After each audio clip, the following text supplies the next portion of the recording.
Hi all, എൻ്റെ മറ്റൊരു വീഡിയോയിലേക്ക് എല്ലാവർക്കും സ്വാഗതം.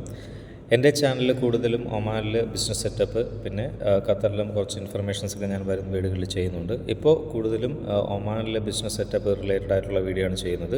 എന്തൊക്കെയാണ് ഡോക്യുമെൻറ്റ്സ് നിങ്ങൾക്ക് ഇമ്പോർട്ടൻ്റ് ആയിട്ടുള്ളത്, ഒരു കമ്പനി തുടങ്ങുന്നതിന് മുമ്പ് നമ്മൾ ആസ് ആൻ ഇൻവെസ്റ്റർ എന്ന രീതിയിൽ എന്തൊക്കെ കാര്യങ്ങൾ അറിഞ്ഞിരിക്കണം, തുടങ്ങിക്കഴിഞ്ഞാൽ എന്തൊക്കെ അറിഞ്ഞിരിക്കണം, പല പല നിയമവശങ്ങളുണ്ട്. അപ്പോൾ നമുക്കിതെല്ലാം അറിഞ്ഞിരുന്നാൽ മാത്രമേ നമുക്ക് നല്ല രീതിയിൽ നമുക്കൊരു ബിസിനസ്, ഒരു കമ്പനി നമുക്ക് റൺ ചെയ്ത് ഒമാനിൽ പോകാൻ പറ്റുള്ളൂ, നല്ല രീതിയിൽ നമുക്ക് ബിസിനസ് റൺ ചെയ്യാൻ പറ്റത്തുള്ളൂ. അപ്പോൾ നമുക്ക് നേരെ വീഡിയോയിൽ പോകാം. ഇന്നത്തെ വീഡിയോയിൽ ഞാൻ ക്യാപ്ഷനിൽ അതിൽ കൊടുത്തതുപോലെ, അതിൽ പറഞ്ഞതുപോലെ തന്നെ നമ്മളൊരു കമ്പനി ഫോം ചെയ്ത് കഴിഞ്ഞാൽ നമുക്കിപ്പോൾ ഒരു വിസ നമ്മുടെ കമ്പനിയിൽ ഓൺ ചെയ്യണമെന്നുണ്ടെങ്കിൽ എന്ത് ടൈപ്പ് വിസയാണ് നമുക്ക് കിട്ടുന്നത്? ഓണർ വിസയാണോ, അല്ലെങ്കിൽ ഇൻവെസ്റ്റർ വിസയാണോ, പാർട്ട്ണർ വിസയാണോ, എന്ത് വിസയാണ് എന്നുള്ളതാണ്. അപ്പോൾ ഇവിടെ നമ്മൾ ഒരു കമ്പനി ഒമാനിൽ നമ്മൾ സ്റ്റാർട്ട് ചെയ്ത് കഴിഞ്ഞാൽ നമുക്ക് 2 വർഷത്തെ ബിസിനസ് പാർട്ണർ വിസ നമുക്കതിലെടുക്കാനുള്ള ഓപ്ഷനുണ്ട്.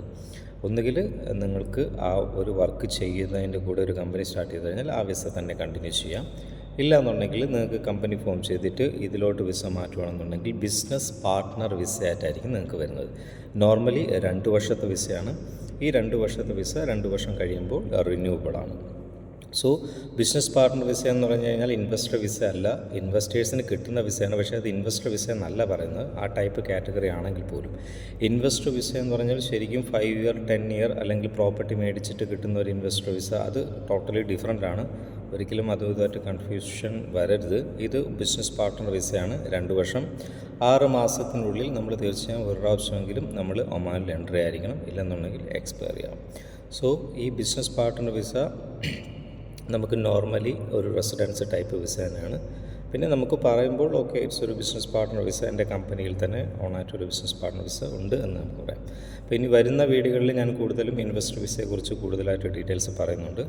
അപ്പോൾ ഇന്നത്തെ ഒരു വീഡിയോയിൽ നിങ്ങൾക്കിത് മനസ്സിലായെന്ന് ഞാൻ വിചാരിക്കുന്നു. അടുത്തൊരു വീഡിയോയിൽ അടുത്തൊരു ഇൻഫർമേഷനുമായി കാണാം. ബൈ.